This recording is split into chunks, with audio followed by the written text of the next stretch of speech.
Oke teman-teman, balik lagi di channel Markas Pinjol. Seperti biasa, buat teman-teman yang sering komen, sering bertanya tentang aplikasi Watas.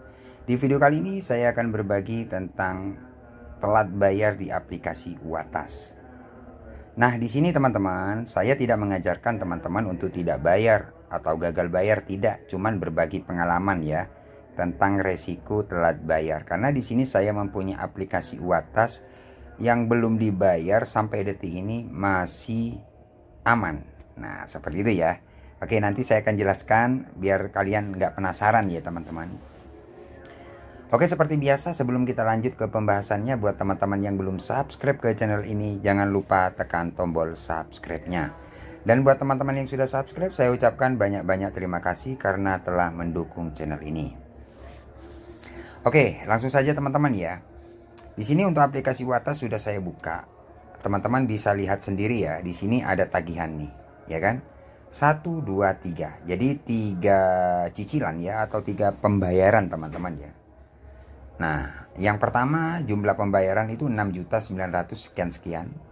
Tanggal 15 bulan 3 2025. Artinya sudah lewat hampir 2 bulan. Telat 54 hari. Jadi ini sudah telat 54 hari teman-teman ya. 6 hari lagi ini sudah 2 bulan.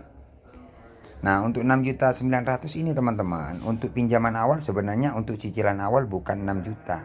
Nggak sampai ya, tapi karena keterlambatan itu bunga tetap berjalan kan setiap hari. Kalau masih belum sampai 2 bulan atau 3 bulan, bunga itu tetap berjalan. Nah, jadi menjadi 6.900.000 sekian-sekian. Keterlambatan 54 hari. Kemudian untuk cicilan atau pembayaran yang kedua itu 3.900.000 sekian-sekian.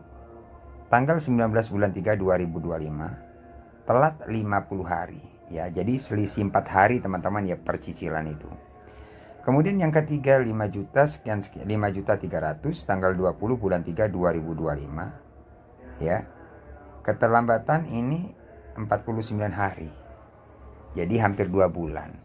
Oke, buat teman-teman yang sering bertanya, "Bang, resiko gagal bayar, telat bayar di aplikasi Watas, apakah aman, Bang?" Nah, itu pertanyaan dari teman-teman subscriber ya. Untuk aplikasi Watas ini teman-teman, sejauh keterlambatan ini, hampir 2 bulan ini aman-aman saja.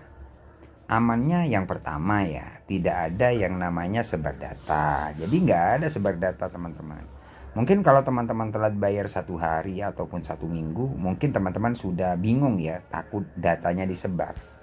Sebenarnya enggak teman-teman, cuman kalau teman-teman telat bayar 1 hari atau 1 minggu itu setiap hari kalian di WA, diteror, diancam sebar data, kayak gitu-gitulah. Pokoknya intinya kalian diteror oleh pihak penagih agar kalian bayar gitu. Nah, banyak teman-teman subscriber yang telat bayar karena diteror itu panik gitu loh.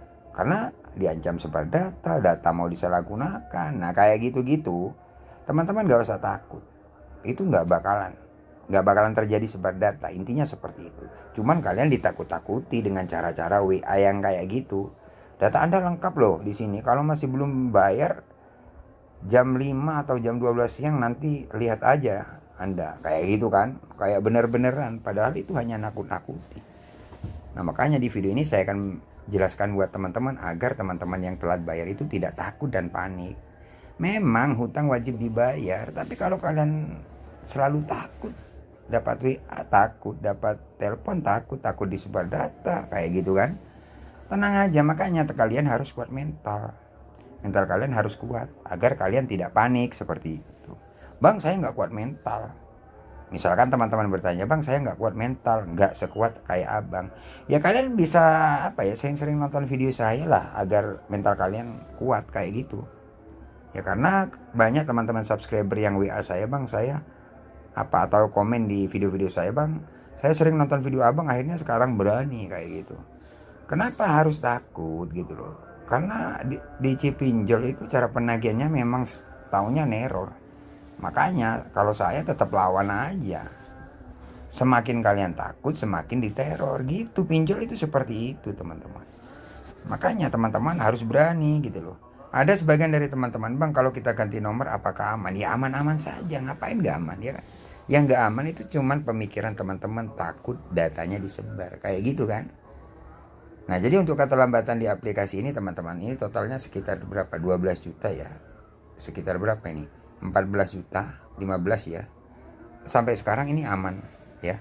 Aman, tidak ada sebar data. Ataupun gimana-gimana, aman kok ya. Nggak ada sebar data ataupun gimana-gimana. Untuk DC lapangan ya, DC lapangan sejauh ini nggak ada teman-teman. Seandainya ada yang datang sudah pasti saya videokan DC-nya.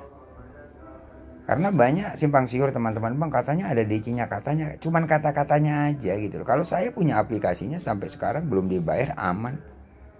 Ya sempat dapat WA katanya DC mau datang, katanya ada kunjungan tim kolektor. Itu sering banget ya, kalau saya hitung kalau nggak salah sekitar ada sampai 8 kali WA kayak gitu. Tapi nyatanya sampai sekarang nggak ada yang datang gitu loh. Nah, jadi intinya kalau teman-teman telat bayar harus kuat mental, kalian akan dapat teror soalnya gitu loh. Teror DC lapangan mau datang, sebar data, kayak gitu-gitu. Itu nakut-nakuti teman-teman. Gertak-gertak kalian seperti itu ya. Sudah jelas enggak teman-teman? Jadi sudah jelas ya. Untuk aplikasi Watas yang saya punya nanti saya update lagi, misalkan didatangi DC, saya update lagi buat teman-teman. Misalkan ada sebar data nanti saya infokan lagi. Jadi untuk aplikasi Watas ini saya update terus teman-teman ya. Tapi ingat, di sini saya tidak mengajarkan teman-teman untuk tidak bayar atau gagal bayar, tidak. Cuman berbagi pengalaman agar yang tidak mampu bayar atau sudah nggak ada dana lagi untuk pembayaran, biar nggak takut dan panik. Karena kalau kalian sudah panik dan takut itu biasanya duduk aja sudah nggak nyaman kayak gitu. Makanya di video ini saya menjelaskan atau berbagi pengalaman tentang telat bayar. Mungkin lah teman-teman, kalau telat bayar di pinjaman online legal, salah satu contoh kayak Watas ini mungkin ya, itu yang pasti itu BI checking, mungkin seperti itu. Kalau saya pribadi nggak pernah cek BI checking itu. Kalau masalah DC sebenarnya nomor 27 kalau dari saya. Karena apa? Perbandingannya aplikasi Aku Laku aja ada DC-nya. Itu nggak semua orang yang gagal bayar itu didatangi. Bahkan banyak subscriber yang gagal bayar itu nggak didatangi gitu loh ya, apalagi yang kayak Watas kayak gini gitu loh, simpang siur ada DC-nya, nggak bakalan lah teman-teman ya. Jadi seperti itulah teman-teman ya, resiko telat bayar. Intinya yang pertama kalian harus kuat mental karena kalian akan diteror kalau telat bayar. Kemudian yang kedua, untuk DC lapangan sejauh ini nggak ada ya, aman, tidak ada DC lapangannya, seperti itu teman-teman ya. Oke, sudah jelas ya. Misalkan teman-teman masih kurang jelas, kalian bisa komen aja di kolom komentar ya. Nanti pasti saya balas. Oke, terima kasih. Tunggu video-video selanjutnya dari channel Markas Pinjol.